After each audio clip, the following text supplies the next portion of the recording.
Alyssa success point एक बार फिर आप सभी का स्वागत है। आज 14 नवंबर बाल दिवस के उपलक्ष्य में सभी छात्र छात्राओं को हार्दिक शुभकामनाएं। अपना टॉपिक चल रहा था संधि। क्या टॉपिक चल रहा था? संधि। संधि में हमने स्वर संधि के बारे में जानकारी प्राप्त की है। स्वर संधि के बाद में हमने व्यंजन संधि के दो भाग भी पढ़ लिए हैं, उसके बारे में हमने जानकारी प्राप्त कर ली है।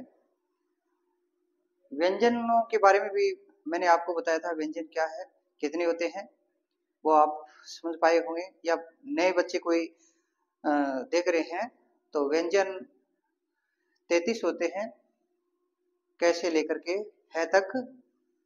नए बच्चे कई जुड़ रहे हैं या देख रहे हैं तो वो कहेंगे तो अक्ष त्र और ज्ञ क्या व्यंजन नहीं होते?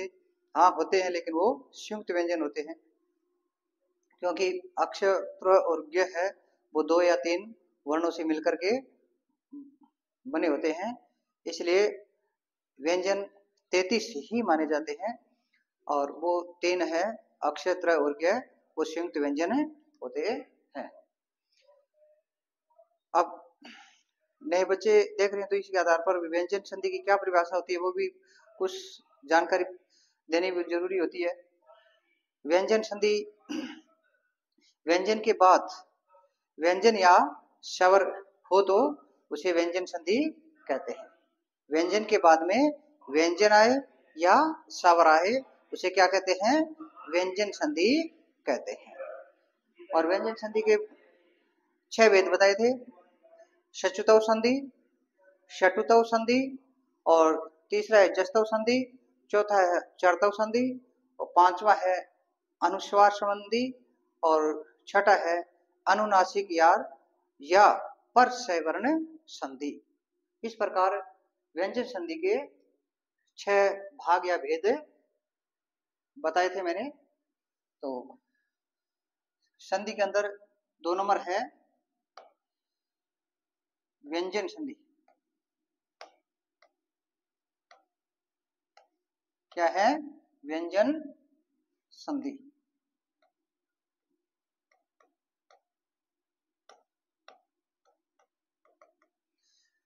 व्यंजन संधि का हमने 2 भाग पढ़ लिया था, सचुतव संधि और षटुतव संधि।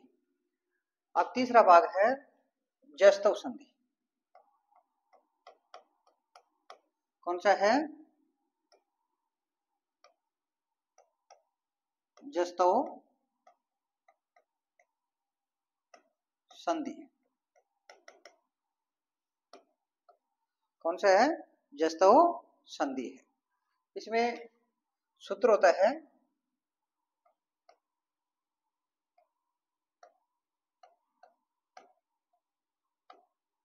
जलाम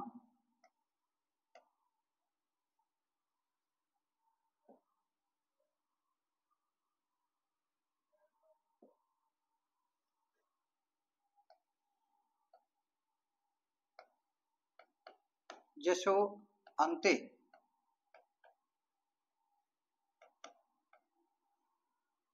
झलाम जसो अंते, यानी झल के स्थान पर जस प्रत्याहार हो जाता है। झल प्रत्याहार के स्थान पर जस प्रत्याहार हो जाता है। कब हो जाता है और कैसे होता है? अब झल प्रत्याहार क्या है और जस प्रत्याहार क्या है, वो मैंने थोड़ा सा ज्ञान पहले भी करवाया था। महेश्वरी सूत्र होते हैं 14, और उन महेश्वरी सूत्रों में 14 जो महेश्वरी सूत्र होते हैं उनसे प्रत्याहार बनाए जाते हैं।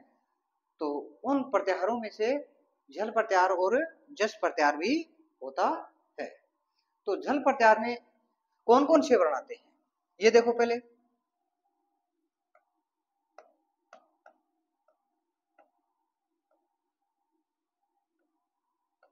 झल प्रत्याहार में कौन कौन से वर्ण आते हैं?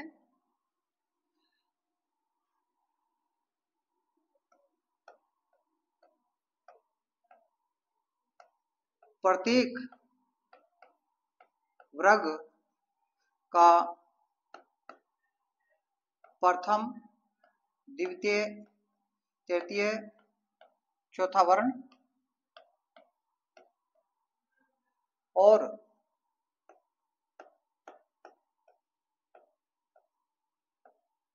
स स स है, ये वर्ण आते हैं। झल प्रत्याहार में कौन से आते हैं? प्रत्येक वर्ग का पहला, दूसरा, तीसरा और चौथा वर्ण। अब वर्ग मैंने थोड़ा पहले बताया था, वर्ग क्या होते हैं? क वर्ग, च वर्ग, ट वर्ग, त वर्ग, प वर्ग। ये इनको पांचों को, जो 5 लाइन है, इनको वर्ग के रूप में जाना जाता है। तो क वर्ग होता है, च वर्ग होता है, ट वर्ग होता है, त वर्ग होता है और प वर्ग होता है। उसका यानी क वर्ग का पहला अक्षर दूसरा हो या तीसरा हो या चौथा वर्ण हो। इसी प्रकार च वाला है ना, उसका भी प्लस से पहले चाहे पहला वर्ण हो या दूसरा हो, यानी च, छ, ज, झ, ये चारों में से कोई हो, या इसी प्रकार टेवा लाइन में भी ट, ठ, ड, ढ, इनमें से कोई हो। इसी प्रकार तैवा लाइन में और इसी प्रकार पै वाली लाइन में, या फिर ये स और है, इनमें से कोई वर्ण हो तो अपने वर्ग का तीसरा वर्ण हो जाता है। क्या हो जाता है? अपने वर्ग का तीसरा वर्ण। जस प्रत्याहार में अब देखो, जस में क्या होता है?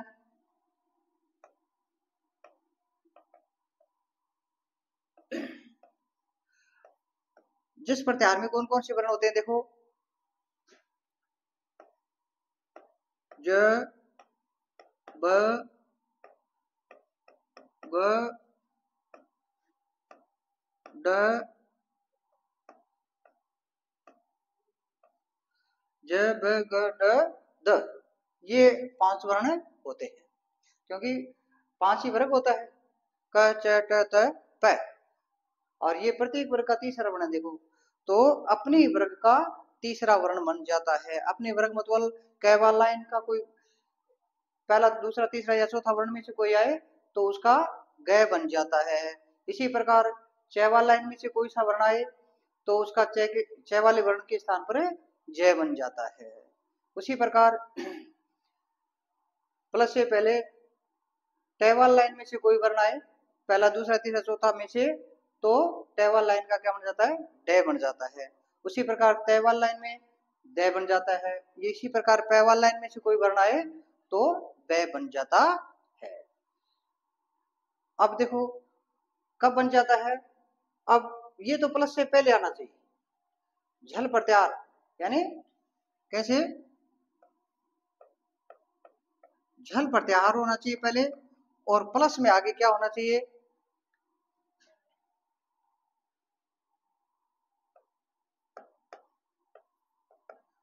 घोष वर्णों को छोड़कर। अब घोष वर्ण कौन कौन से होते हैं वो भी ध्यान होना चाहिए। घोष वर्ण कौन कौन से होते हैं? प्रत्येक वर्ग का 5वां वर्ण। कौन से? प्रत्येक वर्ग का 5वां वर्ण। 5वां कौन सा होता है? क वाले में अंग होता है, च वाले में इ होता है,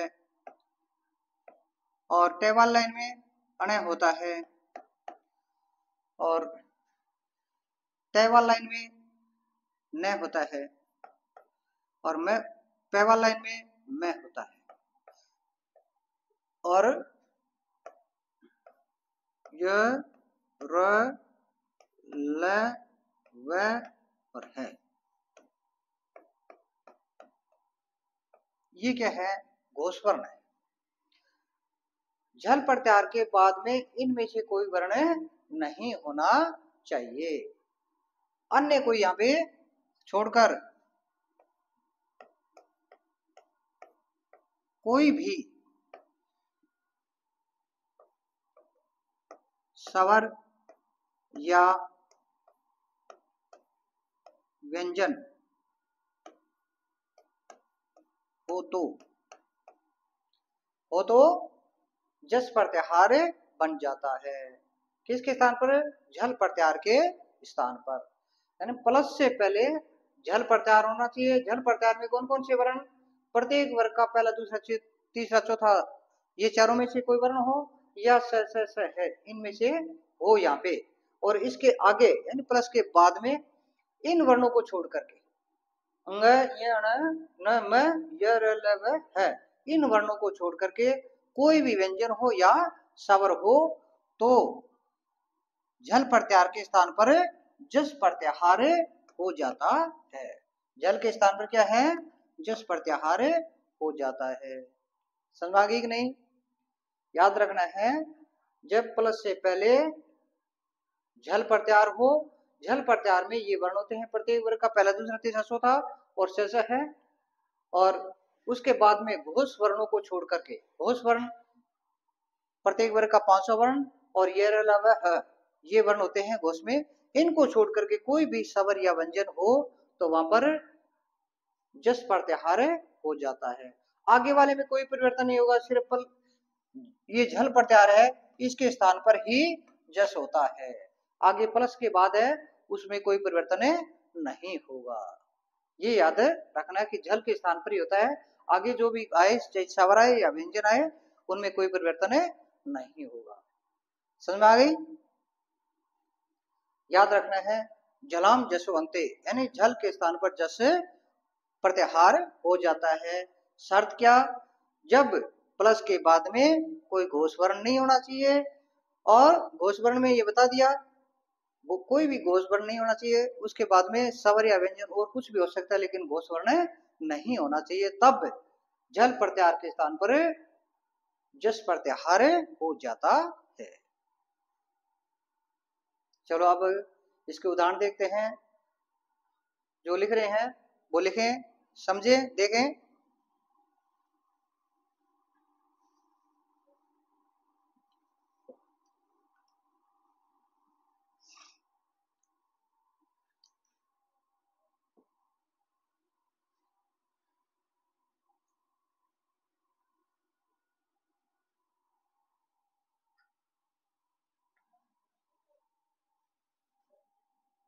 जैसे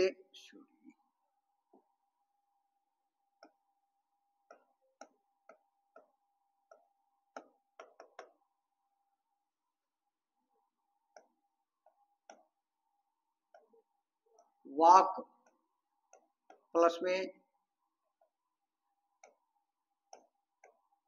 ईश,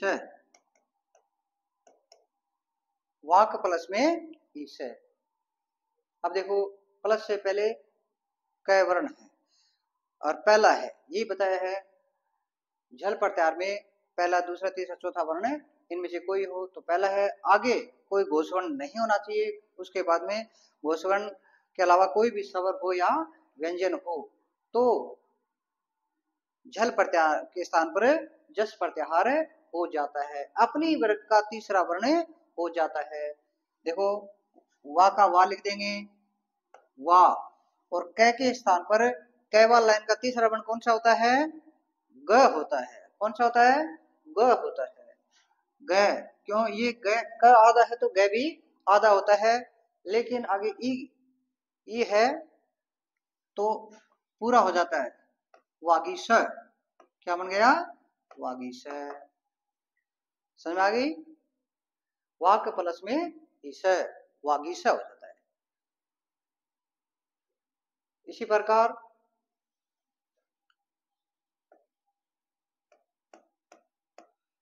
जगत प्लस में ईश, यहां भी पहला वर्ण है तैवाल लाइन का त है और ये झल प्रत्याहार है, आगे शवर है तो तैवाल जो लाइन है उसका तीसरा वर्ण हो जाता है। तीसरा वर्ण क्या होता है, त थ द, क्या होता है, द होता है। कौन सा वर्ण हो जाता है, द होता है। तो ज ग तय है, तय के स्थान पर क्या बन गया, द, आधा होता है लेकिन ई की मात्रा लग गई तो पूरा हो गया, जगदीश है। क्या बन गया, जगदीश है। समय गई हुई, यानी झल के स्थान पर जस प्रत्याहार हो जाता है। ये फिर है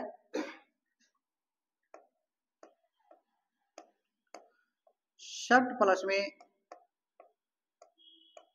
आनन क्या है? षट प्लस में आनन है। ट है, ये भी प्रथम वर्ण है और झल प्रत्याहार के अंतर्गत आता है, तो ट वाला इनका क्या बन जाता है? तीसरा वर्ण। ट वाला इनका क्या होता है? तीसरा वर्ण ड होता है। क्या होता है? ड होता है। तो ड लिख दिया, आधा होता है, लेकिन आगे आ की मात्रा है तो आ की मात्रा लगा दी। षडानन क्या हो गया? षडानन, ये हो जाता है। षट प्लस आनन क्या बन गया? षडानन हो जाता है। क्योंकि टेबल लाइन का तीसरा वर्ण क्या होता है? ड होता है, और ड के आधार पर ड बन जाता है। आगे सवर है वो इसके अंदर मिल गया, इस प्रकार से वो क्या बन गया? षडानन हो जाता।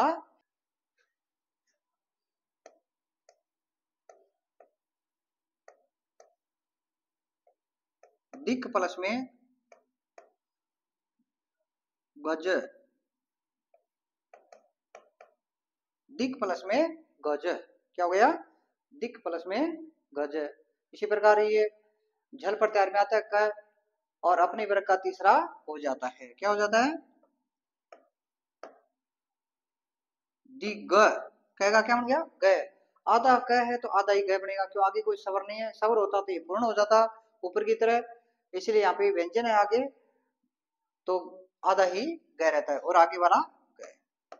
दिग्गज क्या बन गया? दिग्गज। दिक् प्लस में गज, यानी क का ग बन गया। अपने वर्ग का तीसरा वर्ण होता है दिक् प्लस में गज, दिग्गज। समझ में? अच प्लस में अंत,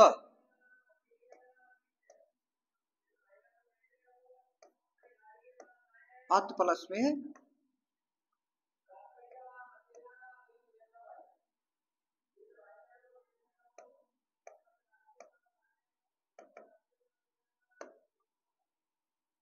ये है, अंत प्लस में अत है।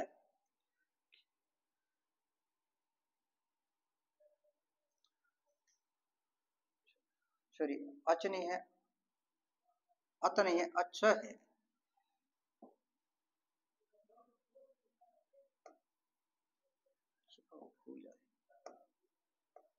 अच प्लस में अंत है, क्या बन गया? अजंत।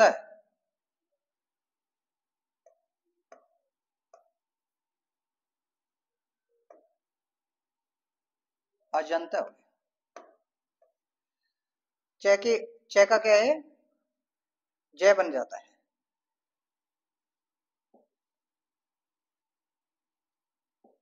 अच प्लस में अंत है, अजंत। अच च, च वाला इनका तीसरा वर्ण क्या होता है? जय होता है, तो क्या है? अच प्लस अंत अजंत क्या बन गया? अजंत हो जाता है। क्योंकि च भी झल प्रत्याहार के अंतर्गत आता है, और झल में च होता है। फिर है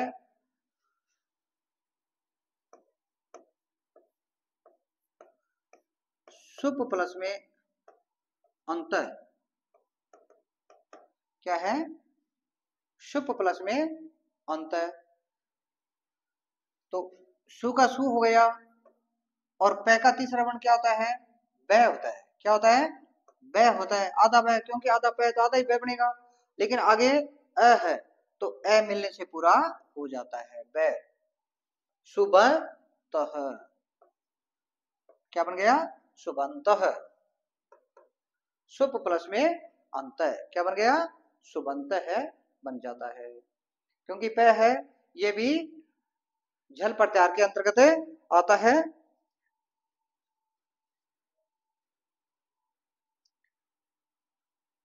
फिर है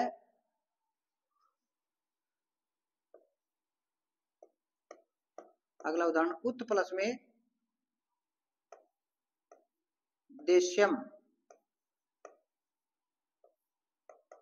उत प्लस में देश्यम, तय, तय वर्ण है और आगे व्यंजन है, ये बताया है परिभाषा के अंदर।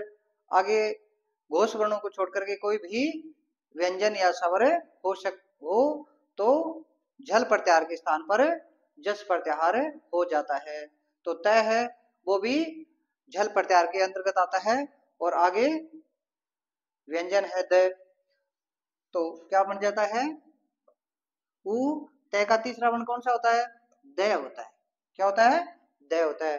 तय का द बन गया। उत, फिर आगे देख, इसमें कोई परिवर्तन नहीं होता है। उद्देश्यम, क्या बन गया? उद्देश्यम। उत प्लस में देश्यम, क्या बन गया? उद्देश्यम, क्योंकि तय का द बन जाता है।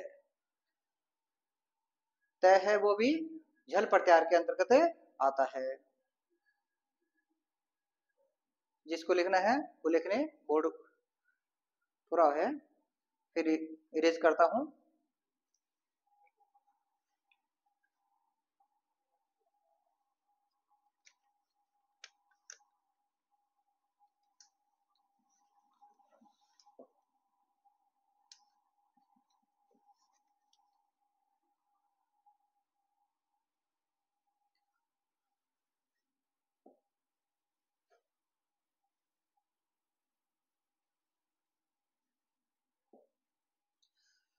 अगला उदाहरण है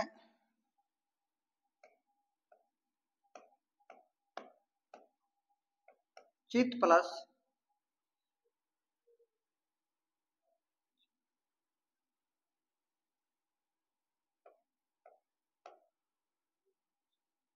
नन।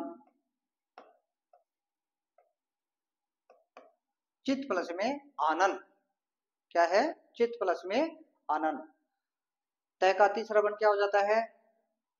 झल प्रत्याहार के जगह जिस प्रत्याहार द होता है। तय का तीसरा वर्ण क्या होता है? द होता है। तो तय का द आधा होता है, लेकिन आ की मात्रा आगे है, तो आ की मात्रा लगा देंगे, दा, चिता नन।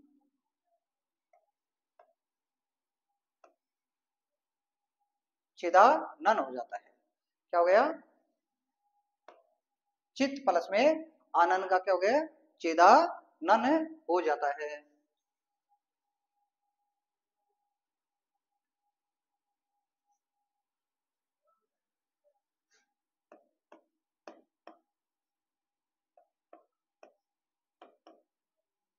दिक प्लस में क्या होता है? देशांत।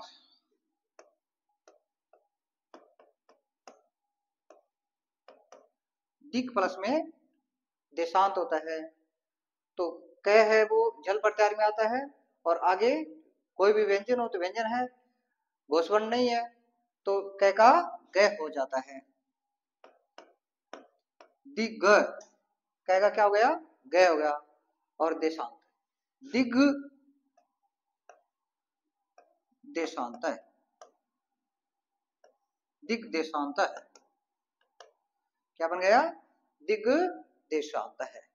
दिग प्लस में देशांत है, दिग देशांत है, क्या बन गया? दिग देशांत हो जाता है। फिर है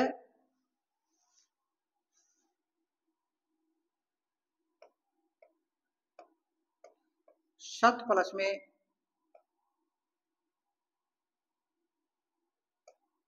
उपदेश है। सत प्लस में उपदेश है। इसी प्रकार तय वाले लाइन का तीसरा वर्ण क्या हो जाता है? द होता है। क्या होता है? द छुरी। स द आधा होता है, आगे ऊ की मात्रा है, इसके लगने से बड़ा, ये पूर्ण हो गया, छोटा दू हो गया, शदु उपदेश है।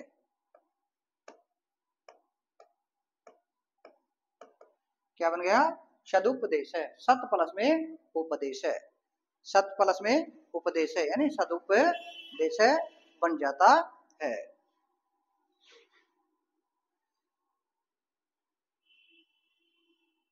फिर अगला उदाहरण है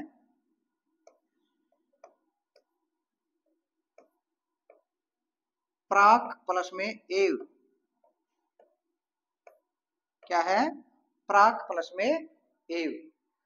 तो प्रा का प्रा लिख देंगे और कै का क्या बन जाता है, ग बनता है। क्या बनता है, ग बनता है। ग आधा होता है, लेकिन ये स्वर है वो इसके अंदर मिलने से प्रागेव हो जाता है। क्या बन गया, प्रागेव। प्राक प्लस में एव, प्रागेव हो जाता है। इस प्रकार ये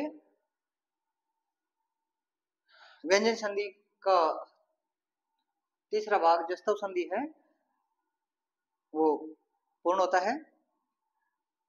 और भी बहुत उदाहरण होते हैं, लेकिन कुछ ये बताए हैं। इसके आधार पर इस जस्तव संधि का ज्ञान आपको कुछ हुआ होगा, तो ये भी लिख लें। जस्तव संधि, जस्तव संधि के बारे में याद रखने की आप बात है कि ये याद रखें कि झल के स्थान पर जस प्रत्याहार हो जाता है। कब होता है, झल के बाद में कोई भी घोष वर्ण नहीं होना चाहिए। क्या है, कोई घोष वर्ण नहीं होना चाहिए। घोष वर्ण में आपको बताया था, घोष वर्ण कौन कौन से होते हैं, यानी प्रत्येक वर्ग का 500 वर्ण। 500 वर्ण मतलब कहवा लाइन का ंग, चहवा लाइन का य, टहवा लाइन का ण, तहवा लाइन का न, पहवा लाइन का मैं। ये पांचों जो अनुनासिक स्वर बोलते हैं ये नहीं होना चाहिए। और य र ल व है ये नहीं होना चाहिए झल प्रत्याहार के बाद। इसके अलावा कोई भी स्वर हो सकता है या व्यंजन हो सकता है, लेकिन आगे वाले प्लस के बाद है इनमें कोई परिवर्तन नहीं होता है। स्वर होता है तो वो व्यंजन में जुड़ जाता है, और व्यंजन होता है तो व्यंजन का व्यंजन लिखा जाता है। ये याद रखना है। इसमें आगे वाले में कोई परिवर्तन नहीं होता है। परिवर्तन होता है तो सिर्फ पहला प्लस से पहले वाला जो वर्ण है झल प्रत्याहार है उसमें ही परिवर्तन होता है। आगे वाला कोई भी स्वर या व्यंजन है उसमें परिवर्तन नहीं होता है। ये याद रखने की बात है। आगे वाले में कोई परिवर्तन नहीं होता है, सिर्फ स्वर होता है वो इसमें मिल जाता है, और व्यंजन है तो व्यंजन का व्यंजन ज्यों का त्यों लिखा जाता है। जिस प्रकार तय के अंदर आ मिला दा हो गया, और दिक क आगे द है तो क के अंदर यहाँ पे कोई स्वर है नहीं, इसलिए क का ग बन गया। और दिग देशांत क्या होता है, दिग देशांत है, इसमें कोई परिवर्तन नहीं है। इसी प्रकार इसमें ये व्यंजन है, यहाँ पे स्वर है तो तय का क्या बनता है, द बनता है। आगे ऊ की मात्रा है, स्वर है तो वो इसके अंदर मिल गया, तो सदुपदेश है। इसी प्रकार प्राक प्लस में एव है, क ये व्यंजन है और आगे स्वर है तो क का तीसरा वर्ण क्या होता है, ग होता है। ग आधा बनता है लेकिन आगे स्वर है तो वो मिलने से पूरा हो गया, प्रागेव। क्या हो गया, प्रागेव हो जाता है। इस प्रकार जस्तव संधि है वो पूर्ण होती है। इसके आगे है 4 नंबर संधि चार्तव संधि। कौन सी है, चार्तव संधि है।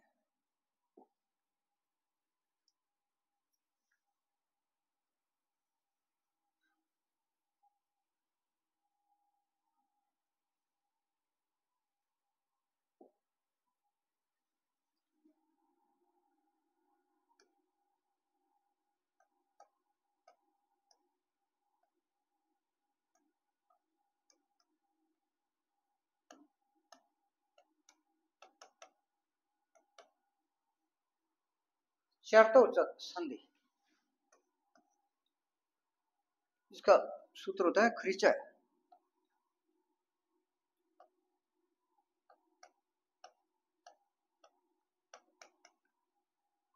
खृचय ये सूत्र होता है, खृचय ये सूत्र होता है। यानी इसमें उसी प्रकार होता है,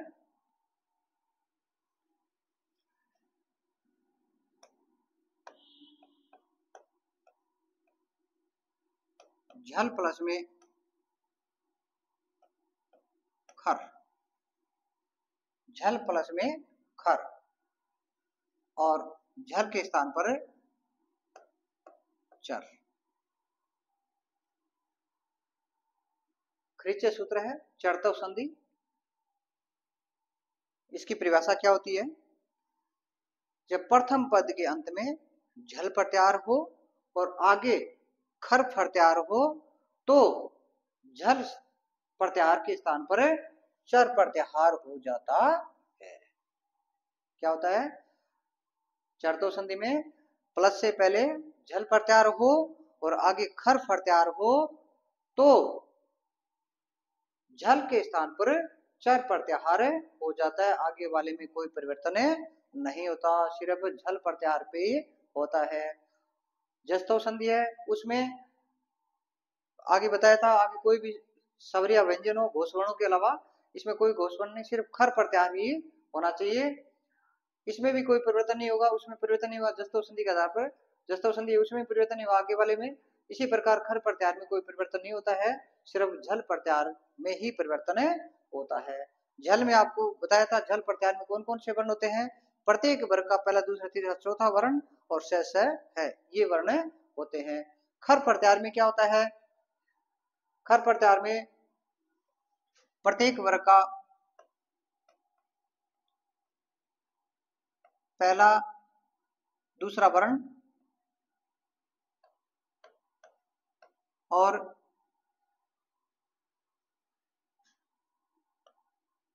स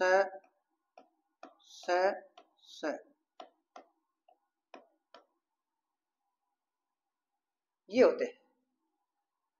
यानी खर प्रत्याहार में क्या होता है? प्रत्येक वर्ग का पहला, दूसरा वर्ण होता है और तीनों स होते हैं। इसी प्रकार चर प्रत्याहार में क्या होता है? चर प्रत्याहार में प्रत्येक वर्ग का प्रथम वर्ण होता है। क्या होता है? प्रथम वर्ण। प्रत्येक वर्ग का क्या होता है? प्रथम वर्ण होता है, ये याद रखना है। झल प्रत्याहार में आपको बताया था, झल प्रत्याहार में प्रत्येक वर्ग का पहला, दूसरा, तीसरा, चौथा वर्ण होता है और खर प्रत्याहार में वर्ग का पहला, दूसरा और तीनों स होते हैं और चर प्रत्याहार के अंदर वर्ग का प्रथम वर्ण होता है और दो स भी होते हैं, दो।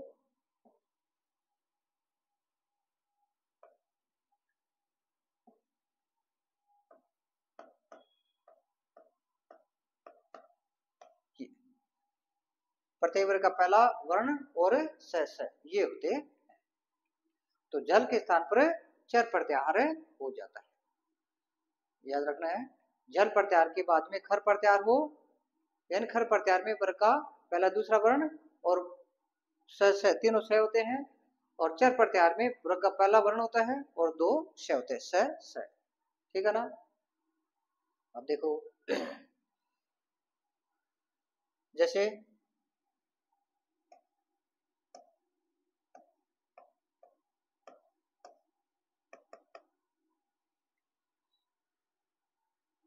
जैसे क्या होता है खर इसका कोई उदाहरण है?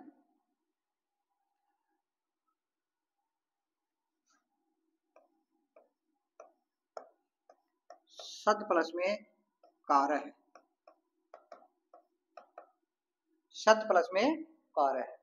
अब द है, ये झल प्रत्याहार के अंतर्गत आता है क्योंकि तीसरा वर्ण है, ये उसकी झल में होता है, तीसरा वर्ण भी होता है और आगे क वर्ण है, क वर्ण वर्ग का प्रथम वर्ण है, खर प्रत्याहार के अंतर्गत आता है।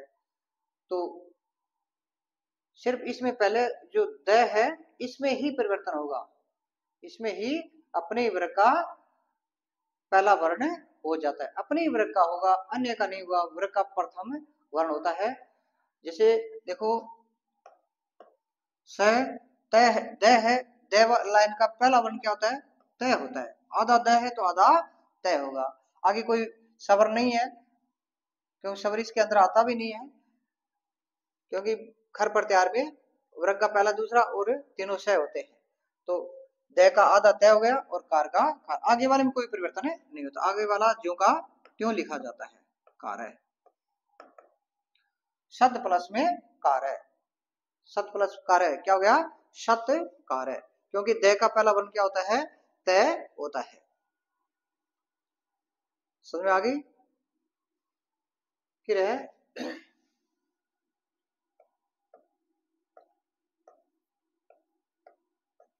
विपद प्लस में काल है।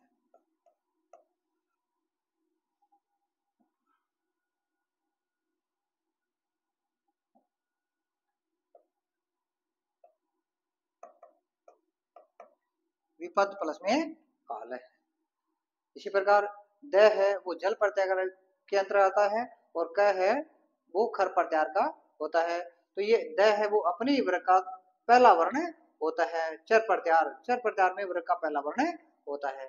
तो वि क्या बन गया, वि प द का पहला लाइन क्या होता है, तय होता है। द का देवाल लाइन का पहला वर्ण क्या होता है, तय होता है। तो तय और काल है,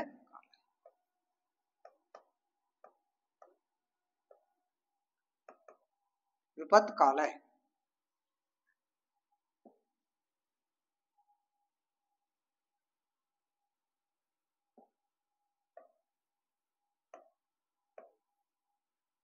क्या बन जाता है, विपत काल है। विपद प्लस काल है तो क्या बन गया, विपत यानी दे का तय बन जाता है तो विपत काल है।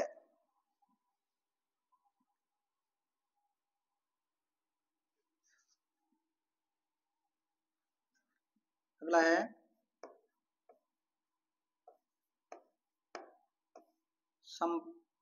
संपद प्लस समय।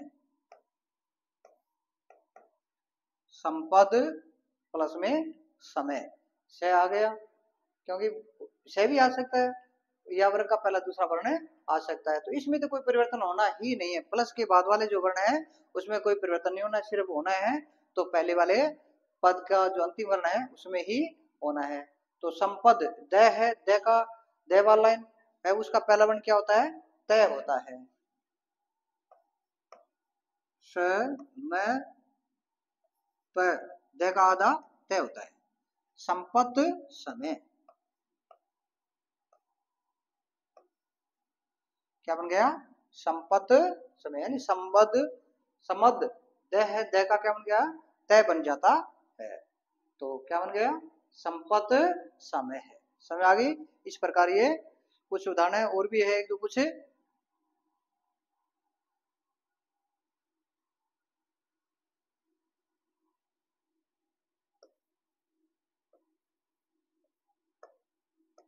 ककुब प्लस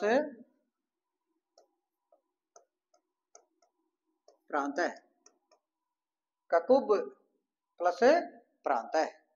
अब देखो भय, भय कौन सी लाइन में आता है, पै वाली लाइन में आता है। कौन सी लाइन में, पै वाली लाइन में आता है। तो भय का भय वाली लाइन का पहला वर्ण क्या है, पै होता है, तो भय का पै बन जाता है।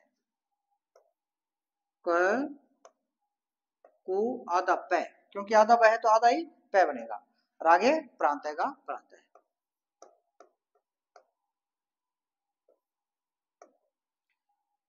ककुप प्रांत है, ककुप प्रांत का ककुप प्रांत है। इसी प्रकार मान लो इसका संधि विच्छेद करें, ककुप प्रांत है तो क्या हो जाएगा, ककुप प्रांत है, ककुप प्रांत है। अब जो शब्द बोलते हैं इसका टुकड़ा जो बोलना है, बोलने में ही पता चल जाता है कि यहाँ से ये टुकड़ा हो रहा है। तो कैकुप आगे प्रांत है, तो पै है तो पै पहला वर्ण है, इसका मतलब ये चरतो संधि है। और चरतो संधि का विच्छेद करेंगे तो पै है वो अपने वर्ग का है, वो चौथा वर्ण बना है, भी चौथा वर्ण बन जाता है तो कैकुब प्रांत हो जाता है। इसी प्रकार संपद समय तो सम तय है, तय का ये दय बनता है, संपद समय। तो ये ध्यान रखना है संधि विच्छेद भी।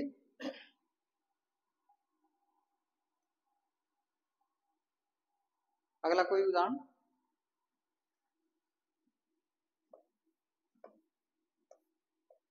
उद प्लस में पन्ना है, उद प्लस में पन्ना है, क्या है, उद प्लस में पन्ना है। दे का देवा लाइन है तो वो किस लाइन में आता है, तैवाल लाइन में आता है। तो क्या बन जाता है, उत आधा तय बनता है, आगे पन्न है, ये होता है उत्पन्न है।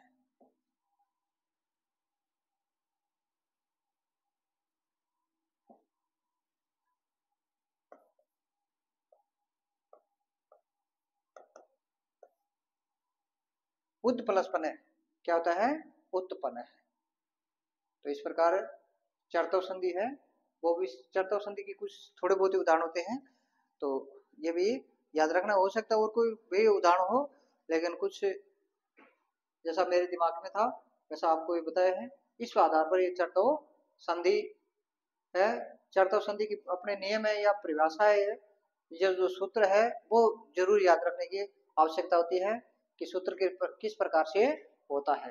वे चरतव संधि के अंदर प्लस से पहले झल प्रत्यार हो, लेकिन जस्तव संधि में प्लस से पहले झल होता है, लेकिन उसमें ये जरूर नहीं है।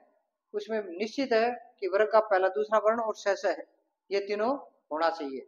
और उसमें जस्तव संधि के अंदर कोई भी स्वर या व्यंजन हो सकता है घोष वर्ण के अलावा। और इसमें झल प्रत्याहार के स्थान आगे झल के बाद में खर प्रत्याहार होना चाहिए, तब ही झल के स्थान पर चर होता है। चरतव संधि में क्या है? प्रथम पद के अंत में झल प्रत्याहार हो और आगे खर प्रत्याहार हो, तो झल प्रत्याहार के स्थान पर चर प्रत्याहार हो जाता है। प्रत्याहार मैंने आपको बता दिया है कि महेश्वरी सूत्र होता है, और महेश्वरी सूत्र के अंदर वो प्रत्याहार बनाए जाते हैं। झल प्रत्याहार मतलब झल में कौन कौन से वर्ण आते हैं, खर में कौन कौन से वर्ण आते हैं, और चर में कौन कौन से वर्ण आते हैं। ये याद रखना है कि झल के अंदर प्रत्येक वर्ग का पहला दूसरा तीसरा चौथा ये वर्ण आते हैं, और स है ये भी वर्ण होते हैं। और खर प्रत्याहार के अंदर वर्ग का पहला दूसरा वर्ण होते हैं और तीनों स होते हैं। और चर प्रत्याहार में सिर्फ वर्ग का पहला वर्ण ही होता है और दो स होते हैं, स। ये याद रखना भी। जल प्रत्याहार में कौन से वर्ण होते हैं, खर प्रत्याहार में कौन से वर्ण होते हैं, और चर प्रत्याहार में कौन कौन से वर्ण होते हैं।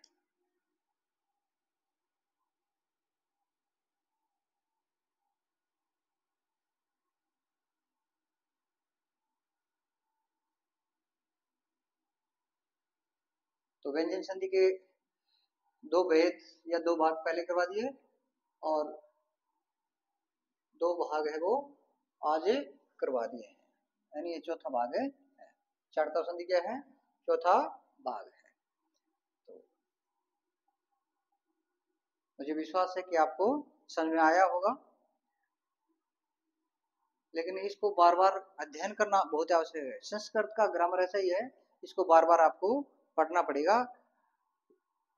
ये जरूरी है कि एक बार याद कर लिया और उसके बाद छोड़ दिया, फिर कभी याद करेंगे तो याद ही रहता है, नहीं कितना ही रट लो चाहे, इसको बार बार दोहराना पड़ता है, चाहे 10 दिन में या 5 दिन में, जब भी आपको टाइम मिले फिर रिवीजन करना पड़ता है, तब जाके याद रहता है।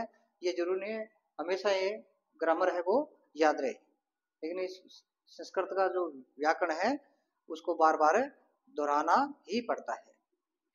तो इस प्रकार व्यंजन संधि के 4 भाग पूरे हुए हैं।